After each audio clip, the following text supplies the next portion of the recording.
What happens when absolute power meets unwavering principle? Tonight, we're diving into the most shocking courtroom confrontation in modern legal history. Picture this: a federal judge so drunk on his own authority that he believed himself untouchable, facing off against a woman who refused to bow to judicial tyranny. In a matter of minutes, the tables turned so dramatically that security officers were dragging the judge himself out in handcuffs, while the entire legal establishment watched in stunned silence. Before we jump back in, tell us where you're tuning in from, and if this story touches you, make sure you're subscribed, because tomorrow, I've saved something extra special for you. This isn't just another legal drama. This is the story of how one person's courage to stand up to corruption brought down a judge who thought he was above the law. The reverberations are still being felt across every courthouse in America, and by the end of this story, you'll understand why this moment changed everything. The morning fog clung to the windows of the Manhattan Federal Courthouse like an omen, casting long shadows across the marble steps where protestors had gathered since dawn. Inside the imposing building, tension crackled through the air as if the very walls knew something momentous was about to unfold. Judge Arthur Engoron adjusted his black robes in his private chambers, unaware that this would be the last time he would wear them with any semblance of dignity. Pam Bondi sat in her downtown hotel room, staring at the legal brief that had consumed her life for the past 6 months. The case was complex, involving financial irregularities that reached the highest levels of government, but she had built her career on taking cases others deemed impossible. Her phone buzzed with another message from her legal team, warning her about Engoron's reputation for hostility toward anyone who dared challenge his authority in his courtroom. The judge had made no secret of his disdain for Pam's involvement in the case. During preliminary hearings, he had interrupted her arguments, dismissed her motions without proper consideration, and made snide remarks about her qualifications that bordered on professional misconduct. Legal observers whispered that Engoron saw her as a threat to his carefully orchestrated proceedings, someone whose reputation and tenacity could expose the weaknesses in his judicial reasoning. Sarah Martinez, Pam's lead investigator, knocked on the hotel room door with the urgency of someone carrying explosive information. Her face was flushed with a mixture of excitement and anxiety as she entered, clutching a manila folder that seemed to pulse with dangerous secrets. The folder contained documents that had taken months to obtain through meticulous legal channels, each page representing another piece of a puzzle that painted a disturbing picture of judicial corruption. The evidence was damning. Financial records showed suspicious transactions flowing through accounts linked to Engoron's family members. Email chains revealed communications between the judge and parties with vested interests in cases before his court. Phone records documented calls that occurred at times when any ethical judge would have recused himself from involvement. Most shocking of all were the recorded conversations, captured through legitimate investigative methods, where Engoron discussed manipulating case outcomes to benefit his personal network. Pam studied each document with the methodical precision that had made her one of the most feared attorneys in the country. She understood the gravity of what lay before her. This wasn't just about winning a case or exposing misconduct. This was about challenging a system that had allowed corruption to flourish under the protection of judicial immunity. The evidence in her hands could bring down not just Engoron, but an entire network of compromised officials who had operated with impunity for years. Her phone rang, interrupting the heavy silence. Michael Chen, her chief legal strategist, spoke in hushed tones from his office across town. The intelligence they had gathered suggested that Engoron was planning something unprecedented for today's hearing. Sources within the courthouse indicated that the judge intended to make an example of Pam, to humiliate her so thoroughly that other attorneys would think twice before challenging his authority in future cases. The strategy was typical of Engoron's approach to maintaining control. He had built his reputation on crushing anyone who dared to question his decisions, using the power of his position to intimidate and silence potential threats. Legal scholars had written articles about his pattern of behavior, but the judicial system's reluctance to police its own had allowed him to continue unchecked. Today, however, he was about to discover that some people couldn't be intimidated. Pam's team gathered in the hotel's conference room, their faces reflecting the weight of what they were about to attempt. David Park, her constitutional law expert, spread out legal precedents that would support their strategy. Rebecca Foster, her media relations specialist, prepared for the inevitable firestorm that would follow. Each team member understood their role in what was essentially a carefully choreographed operation to expose corruption at the highest levels of the federal judiciary. The plan was elegant in its simplicity. Rather than responding to Engoron's anticipated attacks with traditional legal arguments, Pam would present the evidence of his corruption directly to the court record. The timing had to be perfect. The documentation had to be unassailable. The legal foundation had to be rock solid. Most importantly, everything had to be done within the bounds of proper legal procedure, ensuring that when the inevitable appeals and investigations began, her actions would be beyond reproach. As the team made final preparations, Pam reflected on the path that had led to this moment. Her career had been built on taking difficult cases, on standing up to powerful interests that most attorneys preferred to avoid. She had faced down corporate titans, corrupt politicians, and compromised officials, but challenging a sitting federal judge represented a new level of risk. The legal profession's unwritten rules about respecting judicial authority ran deep, and what she was about to do would be seen by many as a fundamental violation of legal etiquette. The drive to the courthouse was silent, each team member lost in their own thoughts about the magnitude of what they were attempting. The morning news had already begun reporting on the case, though the media had no idea about the bombshell evidence that was about to be presented. Legal commentators speculated about routine arguments and procedural motions, completely unaware that they were about to witness the most dramatic courtroom confrontation in modern judicial history. Outside the courthouse, the atmosphere was electric.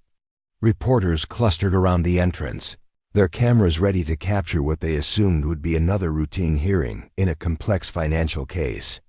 Security guards took their positions, following standard protocols that seemed almost quaint given what was about to unfold.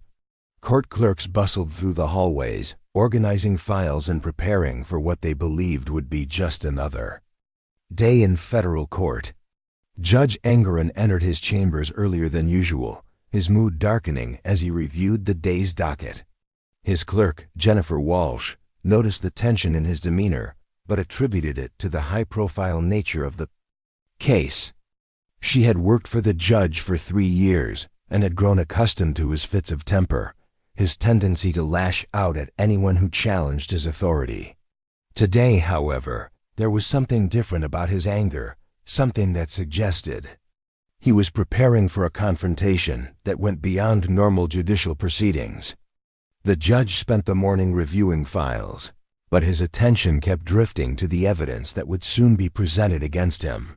He had received word through unofficial channels that Pam's team had been investigating his financial dealings, but he had dismissed the threat as empty posturing. His confidence stemmed from years of operating without consequences, from a system that had consistently protected him from accountability. The possibility that someone might have assembled enough evidence to challenge him directly had never seriously occurred to him. As the morning progressed, other parties to the case began arriving at the courthouse. Defense attorneys huddled in conference rooms, reviewing their arguments and preparing for what they assumed would be standard legal proceedings. Government prosecutors checked their files one final time, unaware that their case was about to be overshadowed by revelations that would reshape the entire legal landscape. Court reporters tested their equipment, stenographers prepared their machines, and bailiffs took their positions, all following routines that would soon be shattered by unprecedented events. The clock in the courthouse tower chimed 11 times. as participants began filing into the courtroom. The gallery filled with spectators, legal observers, and journalists who had no idea they were about to witness history. The atmosphere was charged with the kind of tension that precedes momentous events, though most of those present attributed the feeling to the complexity of the case rather than the drama that was about to unfold. Pam entered the courtroom with her characteristic composure, her team following information behind her. She carried herself with the confidence of someone who had spent years preparing for this moment, someone who understood exactly what was at stake and had accepted the personal cost of her actions. The evidence folder sat in her briefcase like a loaded weapon, waiting for the precise moment when it would be deployed to maximum effect. Judge Engoron emerged from his chambers and took his position on the bench, his black robes flowing around him like the wings of a predatory bird. His eyes swept the courtroom with the cold assessment of a man accustomed to absolute authority, someone who had never seriously contemplated the possibility that his power might be challenged. He nodded curtly to the court clerk, signaling his readiness to begin what he assumed would be another exercise in judicial dominance. The bailiff called the court to order, his voice echoing through the chamber with the traditional formality that had governed legal proceedings for centuries. Spectators rose respectfully, lawyers shuffled their papers, and court personnel took their assigned positions. The stage was set for a confrontation that would test the very foundations of judicial authority, though only a handful of people in the room understood the magnitude of what was about to unfold. As Judge Engoron prepared to speak, his confidence remained unshaken. He had presided over thousands of hearings, intimidated countless attorneys, and never once faced a serious challenge to his authority. His reputation for ruthless control of his courtroom had been built over decades of unchecked power, and he saw no reason why today should be any different. The evidence sitting in Pam's briefcase, however, was about to prove him catastrophically wrong. The morning light streaming through the courthouse windows seemed to intensify as the proceedings began, as if the very building was holding its breath for what was to come. In a matter of minutes, the comfortable certainties of judicial power would be shattered, careers would be destroyed, and the legal system itself would be forced to confront the corruption that had festered within its highest ranks. The transformation from routine hearing to historic confrontation was about to begin, and neither Judge Engoron nor the packed courtroom had any idea that they were about to witness the most dramatic reversal of power in modern legal history. The evidence was ready, the stage was set, and Pam Bondi was prepared to do what no attorney had ever dared attempt: bring down a federal judge in his own courtroom. Judge Engoron's voice cut through the courtroom with the sharp authority of a man who had never been challenged. His opening remarks dripped with condescension as he addressed the assembled attorneys, his eyes lingering on Pam with obvious disdain. The judge's reputation for theatrical displays of power was well known throughout the legal community, and today he seemed particularly eager to demonstrate his dominance over proceedings that he viewed as his personal domain. Preparing and narrating this story took us a lot of time, so if you are enjoying it, subscribe to our channel. It means a lot to us. Now back to the story. The preliminary motions proceeded with mechanical precision, each attorney presenting their arguments while Engoron listened with the detached arrogance of someone who had already made up his mind. His interruptions came frequently, cutting off legal arguments with dismissive waves of his hand or sarcastic comments that drew uncomfortable shifts from the gallery. The court reporter's fingers flew across her machine, capturing every word of what was rapidly becoming less of a legal proceeding and more of a judicial performance designed to intimidate. Pam observed the judge's behavior with the clinical detachment of a predator studying its prey. Each dismissive comment, every display of arrogance, and all of his attempts to control the narrative were being carefully cataloged for what was to come. Her team sat behind her in silent solidarity, their faces betraying nothing of the explosive evidence that waited in the briefcase beside her chair. The tension in the courtroom was palpable, though most observers attributed it to the complexity of the case rather than the seismic shift that was about to occur. When Engoron finally turned his attention directly to Pam, his voice carried the particular venom he reserved for attorneys who dared to challenge his authority. His opening salvo was designed to humiliate, questioning her competence and suggesting that her involvement in the case was nothing more than political grandstanding. The words were carefully chosen to provoke an emotional response, to draw her into the kind of undignified argument that would justify even harsher treatment from the bench. The gallery held its breath as Pam rose to respond, expecting the kind of deferential submission that had characterized every previous interaction with Engoron's tyrannical approach to judicial authority. Instead, she stood with the calm composure of someone who held all the cards and was simply waiting for the right moment to play them. Her voice, when she finally spoke, carried none of the defensive anger that the judge had hoped to provoke. Rather than responding to Engoron's personal attacks, Pam began what appeared to be a routine procedural motion. Her words were measured and professional, following proper legal protocols while gradually building toward something that no one in the courtroom could have anticipated. She requested permission to present additional evidence that had recently come to light, evidence that she claimed was crucial to the court's understanding of the case's broader implications. Engoron's response was predictably dismissive. He waved away her request with the casual arrogance of someone who had spent years denying similar motions without consequence. His tone grew increasingly hostile as he questioned her motives and suggested that her evidence was nothing more than a desperate attempt to delay proceedings.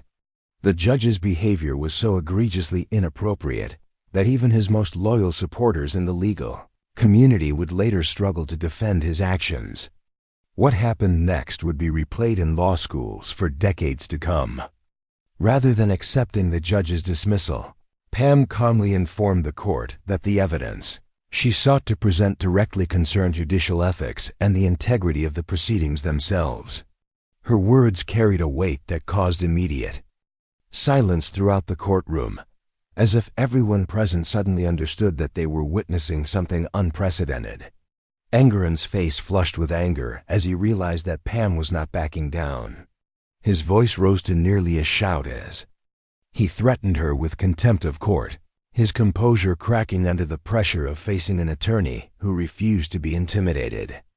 The judicial mask was slipping, revealing the petty tyrant who had hidden behind the respectability of his position for far too long. The moment of truth arrived when Pam opened her briefcase and withdrew the manila folder that contained months of painstaking investigation. Her voice remained steady as she began to read from documents that detailed financial transactions, email communications, and recorded conversations that painted a devastating picture of judicial corruption. Each revelation hit the courtroom like a physical blow, causing gasps from the gallery and frantic note-taking from the reporters present. The first document she presented was a bank record showing suspicious payments flowing into accounts controlled by Engoron's immediate family members. The amounts were significant, the timing coincided with major cases before his court, and the source of the funds traced back to parties with clear interests in favorable judicial decisions. The precision of the financial trail left no room for innocent explanations or coincidental timing. Engoron's attempts to interrupt grew increasingly desperate as the evidence mounted. His voice cracked with panic as he tried to stop the presentation, threatening sanctions and contempt citations that would have terrified most attorneys into submission. But Pam continued reading, her voice growing stronger with each revelation, as if drawing energy from the judge's obvious distress. The second set of documents revealed email communications between Engoron and lobbyists, representing interests that had cases pending before his court. The exchanges discussed not just case strategies but specific rulings that would benefit the judge's correspondence. The emails were detailed, explicit, and utterly damning in their revelation of how justice was being bought and sold in what should have been an impartial courtroom. The gallery erupted in shocked murmurs as the implications of the evidence became clear. Court security moved nervously, unsure how to respond to a situation that had no precedent in their training. The court reporter continued transcribing, her professional detachment warring with obvious amazement at the historic nature of what she was recording. Engoron's face had gone from flushed to pale as the magnitude of the evidence against him became undeniable. His attempts to maintain judicial dignity crumbled entirely as he began making personal attacks on Pam's character, her motives, and her right to practice law. The desperation in his voice was unmistakable, the sound of a man watching his carefully constructed world collapse in real time. The third batch of evidence consisted of recorded phone conversations that had been obtained through legitimate investigative channels. Pam's team had worked within proper legal boundaries to capture these communications, ensuring that their methods would withstand any challenge. The recordings revealed Engoron discussing case outcomes with parties who had financial interests. In the decisions, his voice clearly identifiable as he promised favorable rulings in exchange for continued financial support. As each recording played through the courtroom sound system, the silence became deafening. The judge's own words condemned him more thoroughly than any prosecutor's argument could have achieved. His voice, recorded in moments when he believed himself safe from scrutiny, revealed the calculating mind of someone who had systematically corrupted the judicial process for personal gain. The defense attorneys present found themselves in an impossible position. Their own cases before Engoron were now tainted by the evidence of corruption, forcing them to confront the possibility that their clients' fates had been decided not by legal merit but by financial considerations. Some began gathering their papers, preparing to file motions that would challenge every decision the judge had made during his tenure. Government prosecutors sat in stunned silence as they realized that years of their work might be invalidated by the corruption revelations. Cases they had won or lost before Engoron would now face scrutiny that could overturn convictions or resurrect dismissed charges. The ripple effects of Pam's presentation were already beginning to reshape the legal landscape in ways that would take years to fully understand. Engoron made one final desperate attempt to restore order, standing behind his bench and shouting threats that echoed through the chamber with increasing hysteria. His judicial robes, once symbols of authority and respect, now seemed like costumes worn by an actor whose performance had been exposed as fraudulent. The transformation from respected judge to exposed criminal was complete, witnessed by a courtroom full of legal professionals who would carry the story for the rest of their careers. The bailiffs, trained to maintain order and protect the court, found themselves facing an unprecedented situation. Their loyalty was traditionally to the judge, but the evidence being presented suggested that their sworn duty to uphold justice required them to act against the very person they were meant to protect. The conflict played out on their faces as they struggled to reconcile their training with the reality unfolding before them. Pam's final piece of evidence was perhaps the most damaging of all. She presented documentation showing that Engoron had received advance notice of FBI investigations into his conduct and had used his judicial position to interfere with law enforcement activities. The obstruction of justice charges implicit in the evidence carried federal penalties that would ensure the judge's career was not just over, but that he would face significant prison time. The courtroom had become completely silent except for the sound of Pam's voice as she methodically destroyed any remaining credibility that Engoron might have possessed. Her presentation was masterful in its precision, devastating in its completeness, and legally unassailable in its foundation.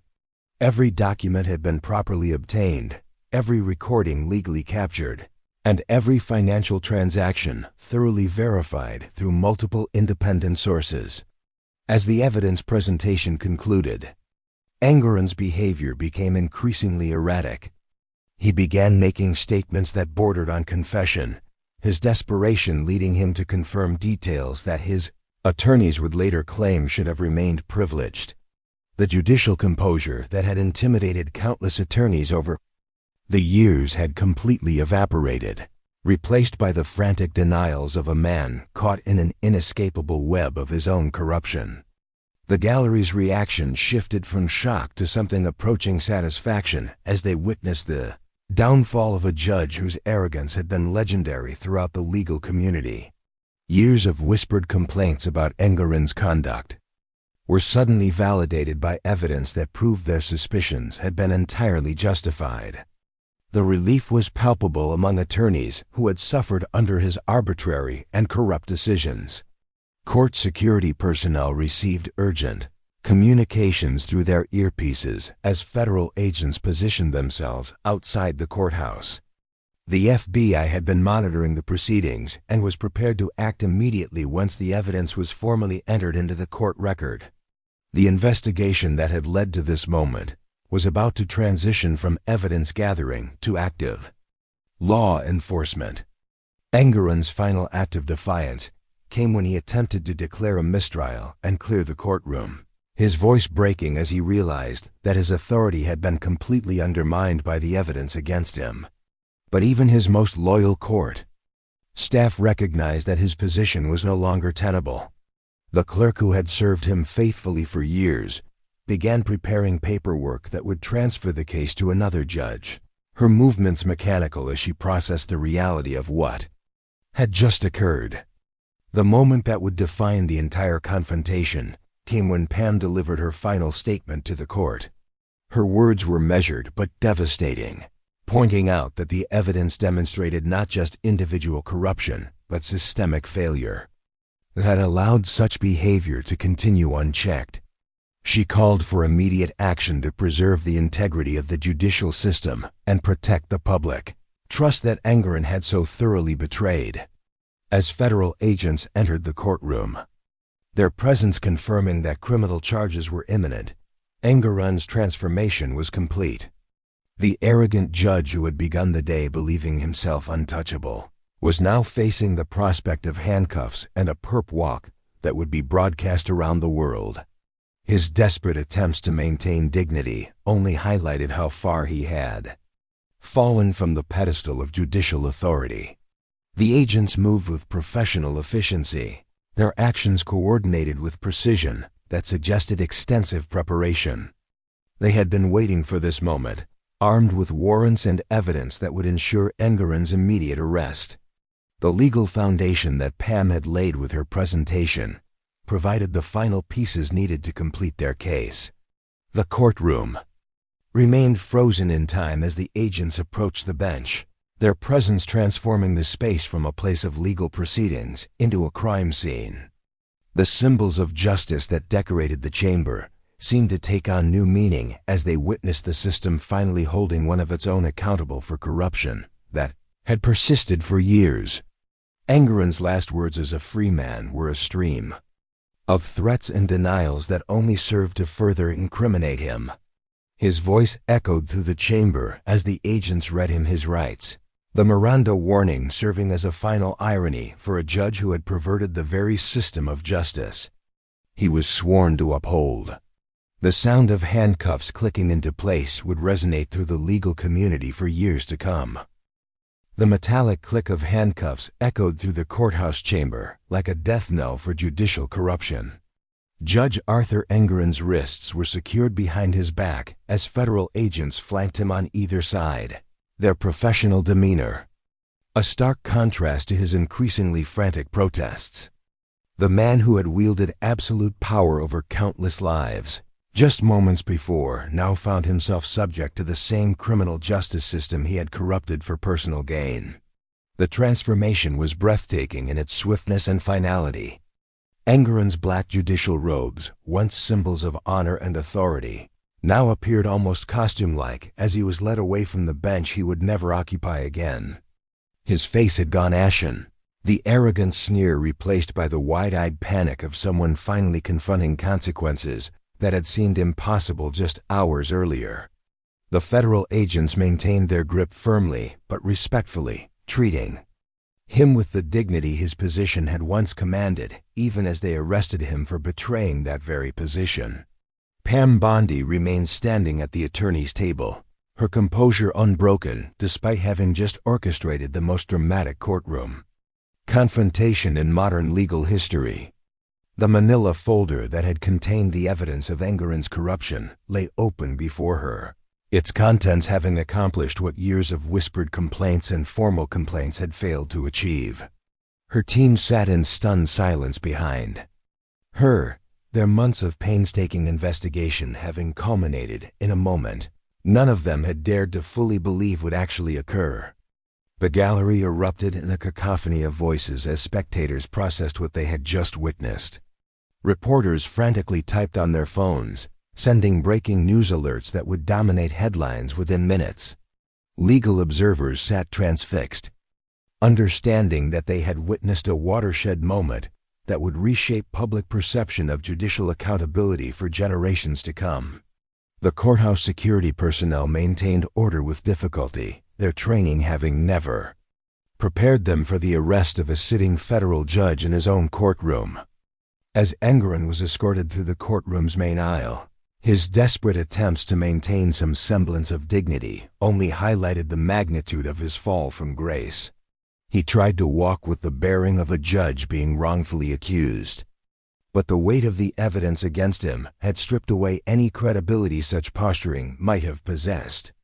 The attorneys who had appeared before him over the years watched with a mixture of satisfaction and disbelief as justice finally caught up with a man who had seemed untouchable. The federal agents paused at the courtroom doors, allowing news photographers to capture images that would appear on front pages across the nation. The visual of a federal judge in handcuffs being led away by FBI agents represented more than just the downfall of one corrupt official. It symbolized a system finally holding its own members accountable, a message that no position was too high and no authority too absolute to escape the consequences of criminal behavior. Outside the courthouse, the scene was pandemonium. News vans lined the street as far as the eye could see, their satellite dishes reaching toward the sky like metallic flowers blooming in the chaos of breaking news. Reporters shouted questions at anyone emerging from the building, desperate for any additional detail about the stunning arrest they had just witnessed. The crowd of protestors who had gathered that morning found their demonstration suddenly validated in ways they could never have imagined. FBI Special Agent Maria Rodriguez, who had led the investigation into Engoron's corruption, met the transport team at the courthouse's rear exit. Her months of careful work had finally paid off, but she took no satisfaction in the arrest of a federal judge. The corruption revealed by Pam's evidence presentation represented a profound betrayal of public trust that would take years to fully repair.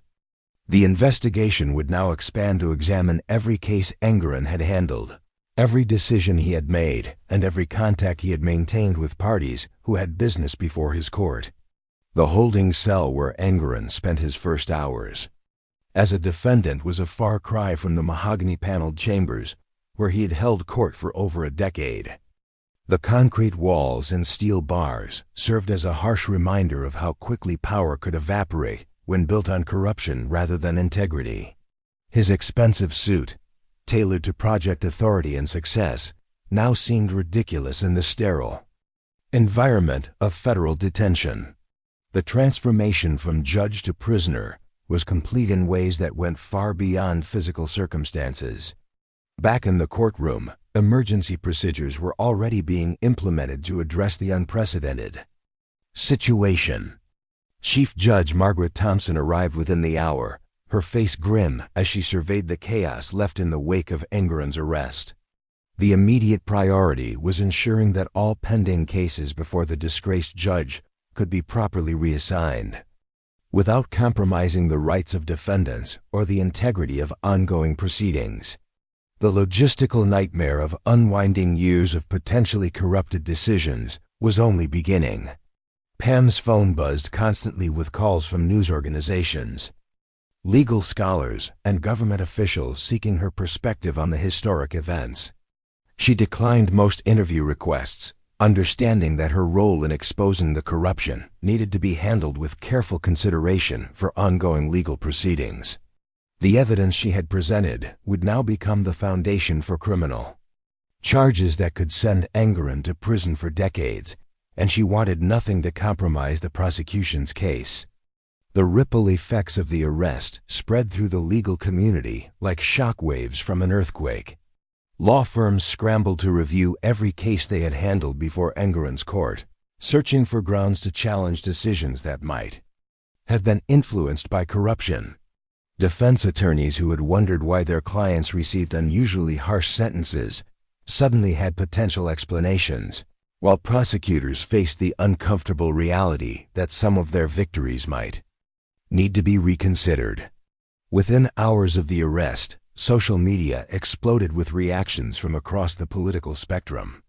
Legal experts praised Pam's courage in exposing the corruption, while critics questioned whether her methods had been appropriate for a courtroom setting. The debate raged across news channels and online platforms, but the underlying fact remained undeniable. A sitting federal judge had been arrested for corruption in his own courtroom, and the evidence against him appeared overwhelming. The Department of Justice issued a carefully worded statement acknowledging the arrest while emphasizing their commitment to prosecuting judicial corruption wherever it was found.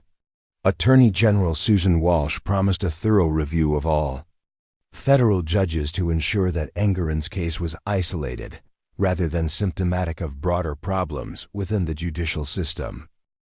The investigation that had begun with one corrupt judge was already expanding to examine the oversight mechanisms that had failed to detect his criminal behavior.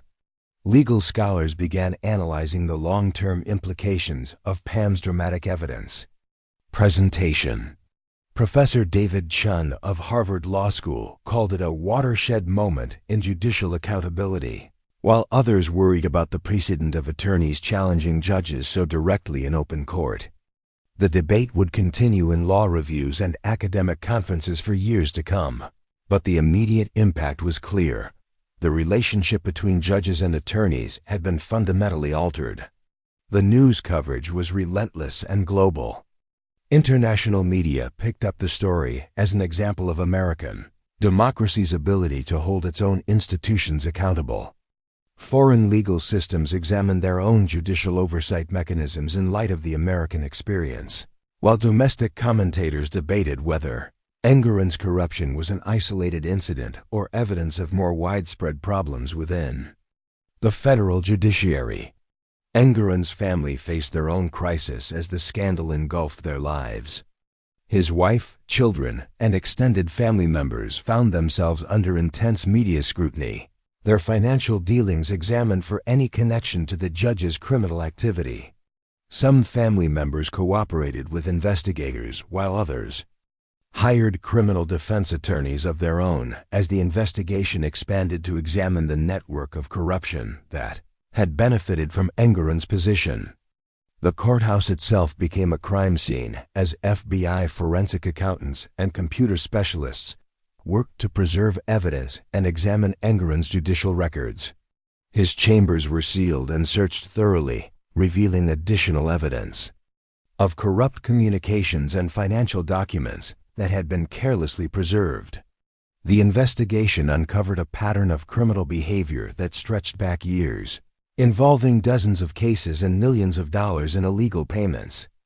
Pam's legal team found themselves thrust into the national spotlight as media attention focused on their role in exposing the corruption. Sarah Martinez, the investigator who had assembled much of the evidence, received offers from major news organizations for exclusive interviews. David Park, the constitutional law expert, was invited to testify before Congress about judicial oversight mechanisms. Rebecca Foster, the media relations specialist, worked around the clock to manage the unprecedented attention focused on their small legal team. The impact on ongoing cases was immediate and far-reaching. Appeals courts began reviewing decisions made by Engoron with new scrutiny, while attorneys filed motions challenging virtually every ruling he had made during his tenure. The legal system faced the monumental task of determining which decisions could stand and which needed to be reconsidered in light of the corruption evidence. Some cases would need to be completely retried, while others might be dismissed entirely due to judicial misconduct. Prison reform advocates seized on the scandal as evidence of the need for greater judicial accountability. They pointed out that Engoron had sent hundreds of defendants to prison while taking bribes that influenced his sentencing decisions. The human cost of judicial corruption became a central theme in the national conversation as families of defendants began seeking justice for what they now understood might have been unjust convictions. The Bar Association launched its own investigation into Engoron's conduct, working to determine whether other legal professionals had been aware of the corruption and failed to report it. The legal profession's self-policing mechanisms came under intense scrutiny as critics questioned how such extensive criminal behavior could have continued undetected for so long. The investigation revealed uncomfortable truths about the legal community's reluctance to challenge judicial authority even when misconduct was suspected. International legal organizations studied the case as an example of how corruption investigations should be conducted. The methodical approach taken by Pam's team, the careful documentation of evidence, and the dramatic public exposure became a model for other legal systems struggling with judicial corruption. The case was cited in law schools around the world as an example of how individual courage could overcome institutional inertia. The financial investigation expanded to examine banks, investment firms, and other financial institutions that had facilitated Engoron's corruption. Federal regulators launched their own inquiries into how such large and suspicious transactions had avoided detection by existing anti-money laundering systems. The scandal revealed weaknesses in financial oversight that extended far beyond the judicial system. Engoron's first court appearance as a defendant was a study in role reversal that captivated legal observers. The man who had terrorized attorneys and defendants from the bench now sat meekly as another judge reviewed the charges against him. His defense attorney, ironically one of the lawyers he had treated with particular disdain during his time on the bench, struggled to mount any credible defense against the overwhelming evidence of corruption. The prosecution team assembled to handle Engoron's case was led by veteran federal prosecutor James Mitchell, who had made his career fighting public corruption. The evidence provided by Pam's investigation gave him the strongest foundation he had ever had for a judicial corruption case. The recorded conversations, financial documents, and email communications created an almost unbreakable chain of evidence that would make conviction virtually certain. Public opinion polls showed overwhelming support for Pam's actions in exposing the corruption, even among those who disagreed with her politically. The bipartisan nature of the support reflected a deeper public frustration with institutional corruption and a desire to see accountability regardless of political affiliation. The case became a rare unifying moment in an otherwise polarized political environment. The investigation revealed that Engoron's corruption had affected cases involving billions of dollars in financial settlements, criminal sentences that had destroyed lives, and civil judgments that had bankrupted honest businesses. The human cost of his criminal behavior extended far beyond the courtroom, touching thousands of lives in ways that would take years to fully understand and address. Victim impact statements began flooding into the prosecutor's office as people realized their cases might have been affected by judicial corruption. Legal education was fundamentally changed by the scandal as law schools revised their ethics curricula to address judicial corruption more directly. The case became required study in professional responsibility courses, while legal clinics began offering services to help identify and challenge potentially corrupt judicial decisions. The next generation of lawyers would be far better prepared to recognize and respond to judicial misconduct. The media attention gradually shifted from the dramatic arrest to the broader implications of the corruption scandal. Investigative journalists began examining other federal judges for similar patterns of behavior, while legal reformers called for new oversight mechanisms to prevent future corruption. The case had opened a window into judicial accountability that would remain open long after the initial headlines faded. Congressional hearings were scheduled to examine how the judicial system had failed to detect Engoron's corruption and what reforms might be needed to prevent similar scandals in the future. Pam was invited to testify about her investigation and the evidence she had uncovered, though she remained focused on ensuring that the criminal prosecution proceeded without political interference. Her testimony would provide lawmakers with detailed insights into how judicial corruption operated and how it could be prevented. The sentencing phase of Engoron's case promised to be as dramatic as his arrest. Federal sentencing guidelines for judicial corruption carried severe penalties, and the extensive nature of his criminal behavior suggested a prison term that would likely last the rest of his life. The man who had destroyed so many lives through corrupt decisions would spend his remaining years experiencing the prison system he had helped to populate through dishonest rulings. As the initial shock of the arrest began to fade, the legal community started the long process of rebuilding trust in judicial institutions.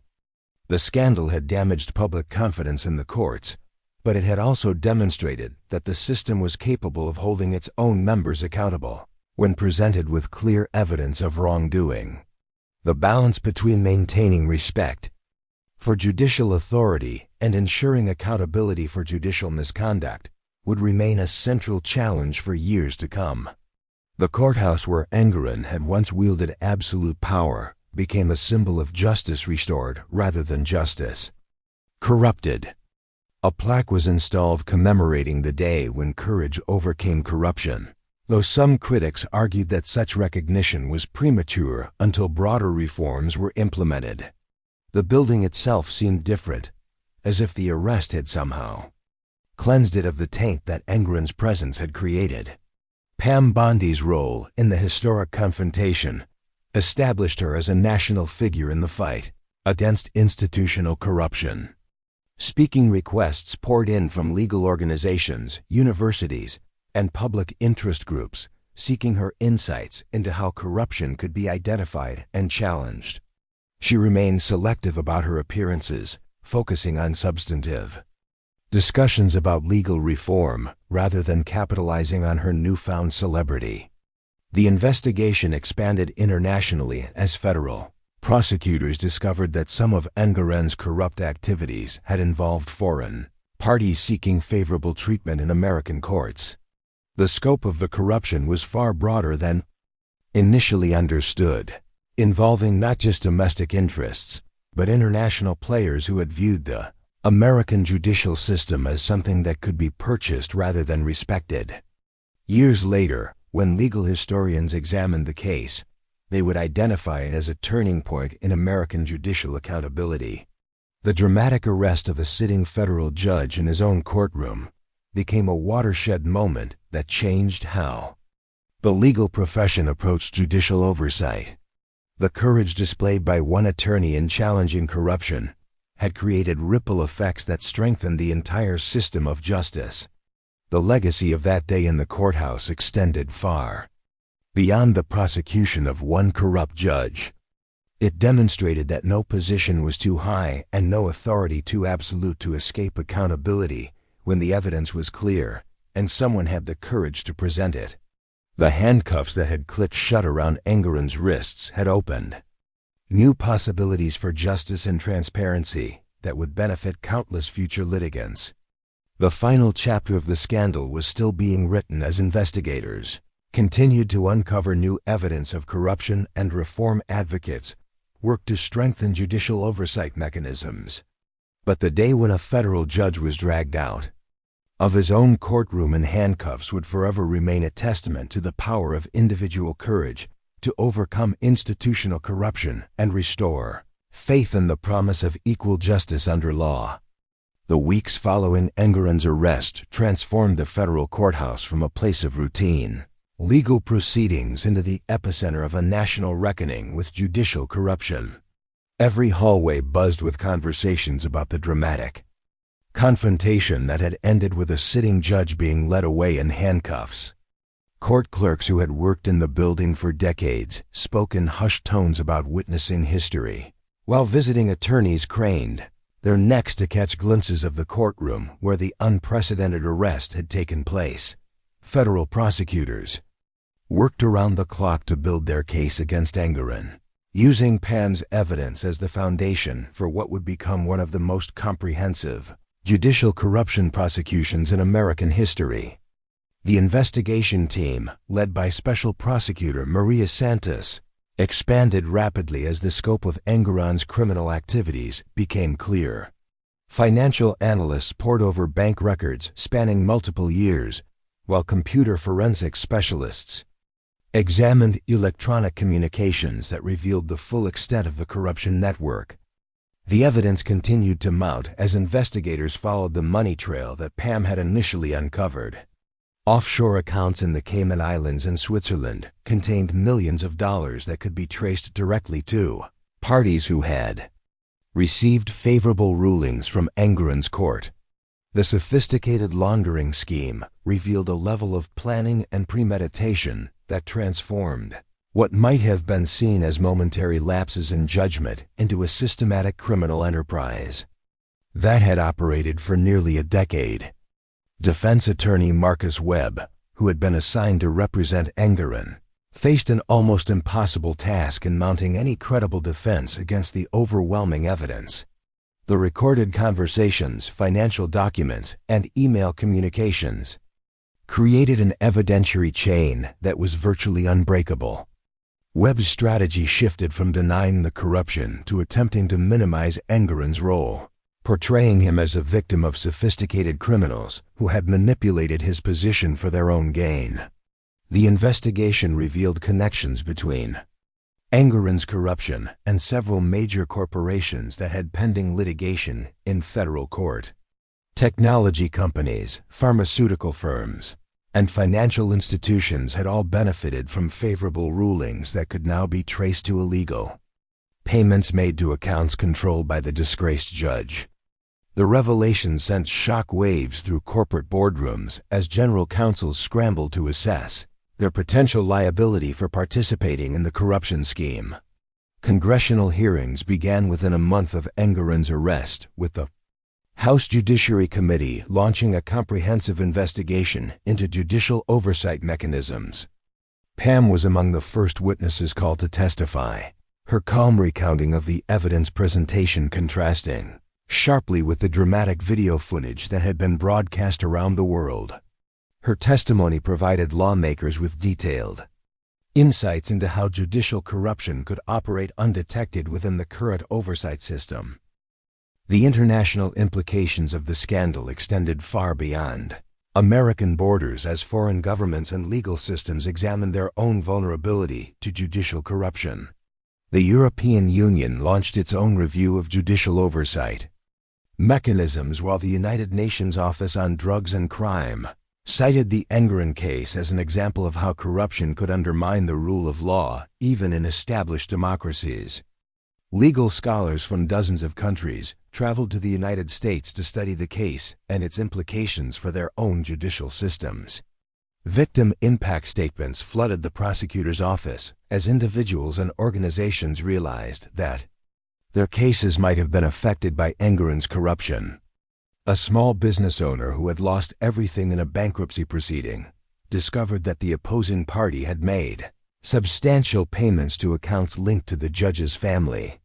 A criminal defendant who had received an unusually harsh sentence learned that the prosecution had connections to parties who had benefited from Engoron's corrupt decisions.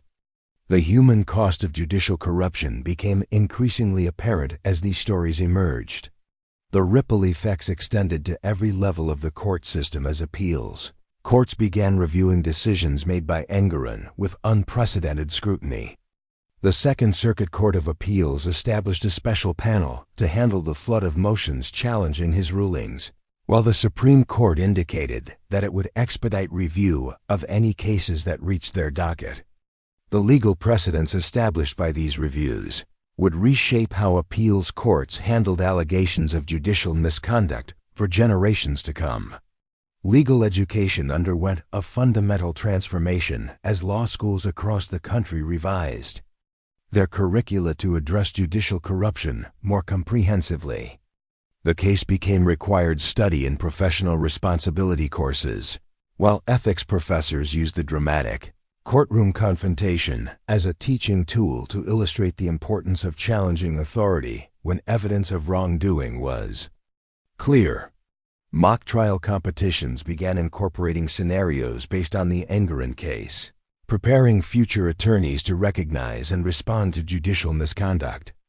The financial investigation revealed the sophisticated nature of the corruption scheme, which had involved multiple layers of shell companies, offshore accounts, and complex financial instruments designed to obscure the true source and destination of illegal payments. Federal banking regulators launched their own investigation into how such large and suspicious transactions had avoided detection by existing anti-money laundering systems. The scandal exposed significant weaknesses in financial oversight that extended far beyond the judicial system. Media coverage of the case evolved from initial shock at the dramatic arrest to deeper investigation of the systemic failures that had allowed the corruption to continue undetected for so long. Investigative journalists uncovered evidence that several court employees had suspected impropriety, but had been afraid to report their concerns due to Engoron's reputation for retaliation. The culture of fear and intimidation that had protected the corrupt judge became a central focus of reform efforts. The Bar Association's investigation revealed that warning signs of Engoron's corruption had been present for years, but had been dismissed or ignored by oversight bodies. Complaints about his unusual pattern of rulings had been filed but not properly investigated, while financial disclosure forms that should have revealed potential conflicts of interest had been inadequately reviewed. The professional responsibility mechanisms that were supposed to police judicial conduct had failed catastrophically in this case. Prison reform advocates used the scandal to highlight the broader issue of judicial accountability in sentencing decisions. They pointed out that Engoron had sent hundreds of defendants to prison while taking bribes that may have influenced his decisions about punishment. The revelation that financial considerations rather than legal merit might have determined sentences sparked outrage among civil rights organizations and led to calls for comprehensive review of his criminal cases. The technology sector faced particular scrutiny as investigators discovered that several major companies had benefited from favorable patent and antitrust rulings that could be traced to illegal payments. Stock prices plummeted for companies implicated in the corruption scheme, while regulatory agencies launched investigations into whether securities laws had been violated by executives who had participated in bribing a federal judge. The scandal threatened to destabilize entire sectors of the economy that had relied on predictable legal outcomes. International law enforcement agencies began their own investigations as evidence emerged that some of the corruption had involved foreign parties seeking favorable treatment in American courts. Interpol issued alerts for several individuals who had fled the United States after learning of the investigation, while extradition requests were prepared for those who had taken refuge in countries without strong judicial cooperation agreements. The case had become a global law enforcement priority. The academic response to the scandal was swift and comprehensive, with researchers from multiple disciplines examining different aspects of the corruption and its implications. Political scientists studied the case as an example of institutional failure, while economists analyzed the market distortions created by corrupt judicial decisions. Sociologists examined the cultural factors that had enabled the corruption to persist, and criminologists developed new models for detecting and preventing judicial misconduct.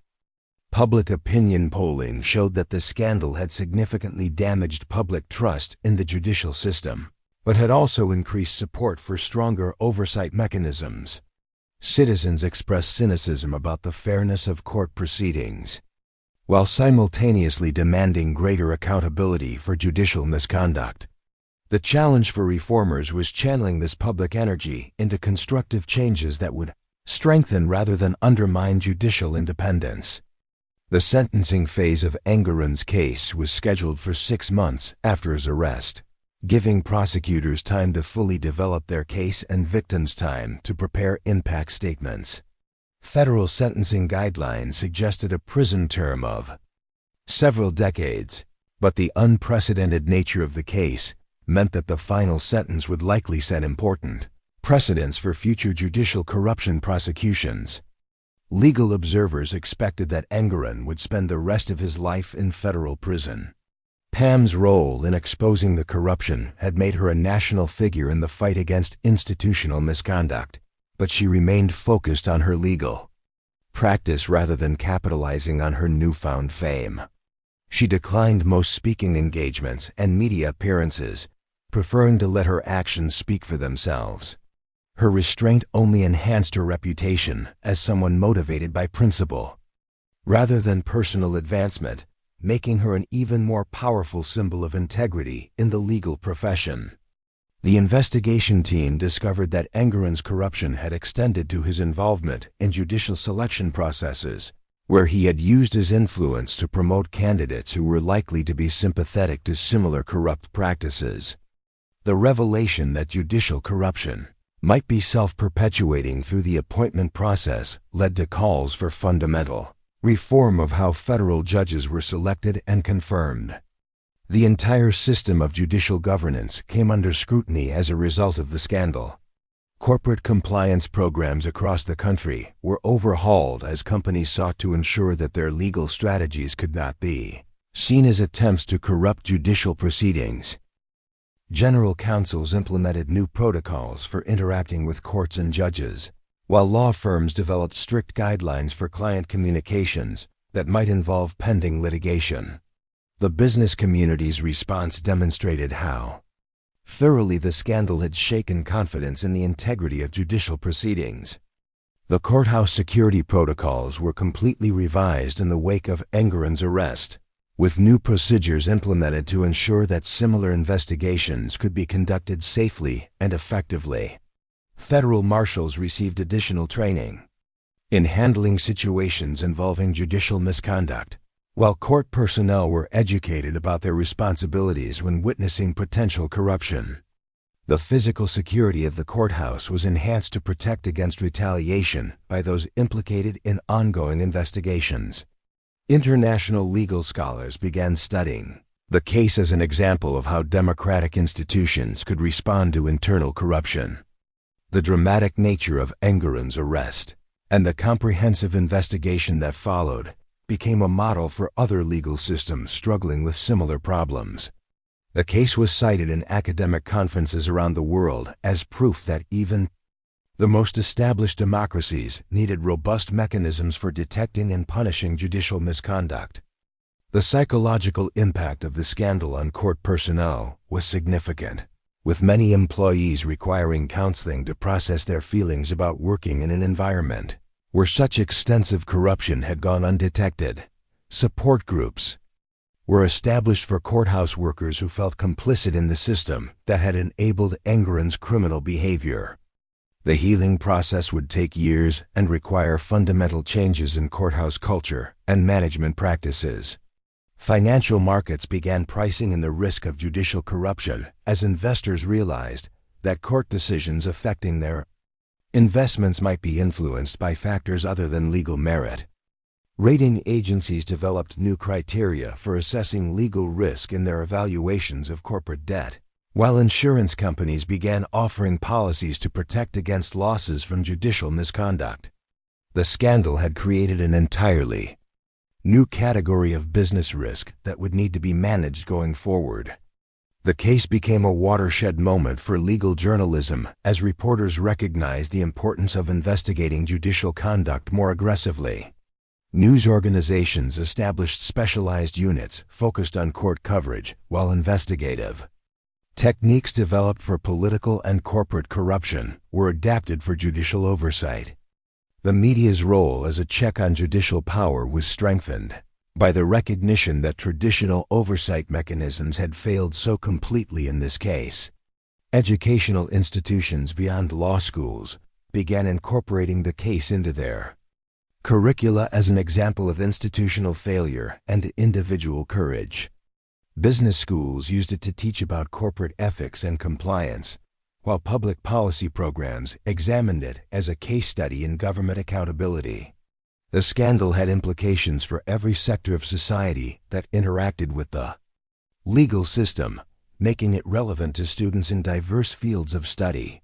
The long-term impact of Pam's courage in exposing the corruption would be felt for decades to come, as future attorneys and judges understood that no position was too high and no authority too absolute to escape accountability. When clear evidence of wrongdoing was presented, the handcuffs that had clicked shut around Engoron's wrists had opened new possibilities for justice and transparency that would benefit countless future litigants and strengthen the rule of law for generations to come. The transformation of the federal courthouse continued as renovation crews worked to physically alter the building, where Engoron's reign of corruption had finally ended. The judge's former chambers were converted into a training center for judicial ethics, while his courtroom was redesigned to include enhanced recording equipment that would ensure complete transparency in future proceedings. The symbolism was deliberate and powerful, turning spaces that had been corrupted by one man's greed into monuments to accountability and reform. Pam's legal team found themselves inundated with requests from attorneys around the country seeking guidance on how to identify and challenge potential judicial corruption in their own jurisdictions. Sarah Martinez, the investigator who had assembled much of the evidence against Engoron, established a consulting firm specializing in judicial misconduct investigations. Her expertise became invaluable to attorneys who suspected corruption, but lacked the resources or knowledge to build cases strong enough to challenge sitting judges. The ripple effects reached into law enforcement agencies across the nation as prosecutors realized that cases they had won or lost before Engoron might need to be re-examined. District attorneys from multiple jurisdictions formed a task force to review their interactions with the corrupt judge, while defense attorneys organized to challenge convictions that might have been tainted by his misconduct. The legal system faced the monumental task of determining which decisions could stand and which needed to be completely revisited. International observers continued to study the case as evidence that even the most established judicial systems could be vulnerable to corruption.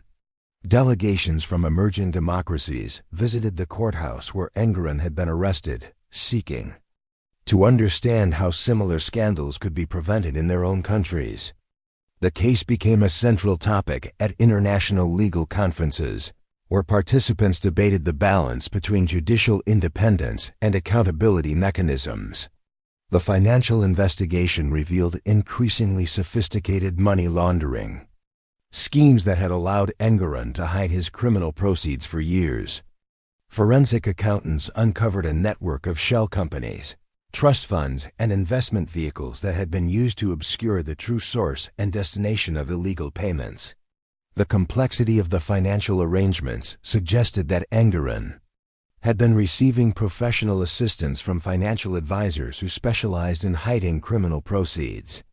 Corporate general counsels across multiple industries implemented comprehensive reviews of their litigation strategies to ensure that none of their past actions could be construed as attempts to corrupt judicial proceedings.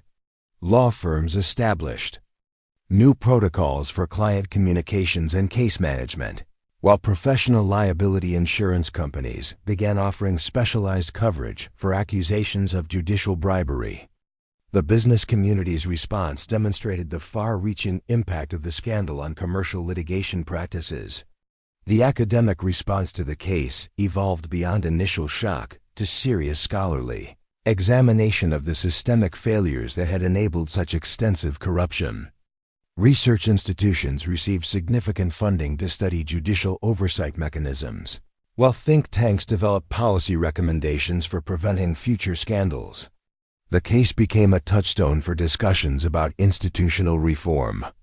and the role of individual courage in confronting systemic corruption. Prison administrators prepared for Engoron's eventual incarceration by developing special protocols for housing a former federal judge. The unique security concerns and potential for retaliation from other inmates who had appeared before his court required careful planning and coordination with federal law enforcement agencies. The irony that he would experience the prison system he had helped to populate through corrupt sentencing decisions was not lost on correctional officials or reform advocates. The technology sector faced ongoing scrutiny as investigators discovered that artificial intelligence and data analytics companies had been among the beneficiaries of Engoron's corrupt rulings. Patent disputes involving cutting-edge technology had been resolved in favor of companies that had made substantial payments to accounts linked to the judge's family. The revelation threatened to undermine the intellectual property foundation of several major technology firms and sparked calls for comprehensive review of all technology-related litigation from his court. Victim support services were established to help individuals and organizations who had been harmed by Engoron's corrupt decisions. Legal aid organizations received emergency funding to assist victims in challenging tainted rulings, while mental health professionals provided counseling for those who had lost their life savings or freedom due to the judge's criminal behavior. The human cost of judicial corruption became increasingly apparent as these support services documented thousands of potential victims. The investigation team discovered evidence that Engoron had been planning to retire early with his accumulated criminal proceeds, suggesting that he was aware his corruption might eventually be discovered. Travel documents found in his chambers showed plans for extended stays in non-extradition countries, while financial records revealed substantial transfers to offshore accounts in the months before his arrest. The evidence of flight risk strengthened the prosecution's argument for continued detention without bail. Congressional reform efforts gained momentum as lawmakers realized the extent of the oversight failures that had enabled Engoron's corruption. Proposed legislation included mandatory financial disclosure requirements for federal judges, enhanced surveillance of judicial communications, and whistleblower protections for court employees who reported suspected misconduct. The reforms faced resistance from some judicial independence advocates, but public pressure for accountability made passage increasingly likely. The scandal's impact on judicial nominations became apparent as Senate confirmation hearings began, including more detailed questioning about candidates' financial dealings and potential conflicts of interest. Nominees were required to submit extensive documentation about their business relationships and investment activities, while background investigations were expanded to include forensic financial analysis. The confirmation process was fundamentally altered by the recognition that traditional vetting procedures had failed to detect Engoron's criminal tendencies.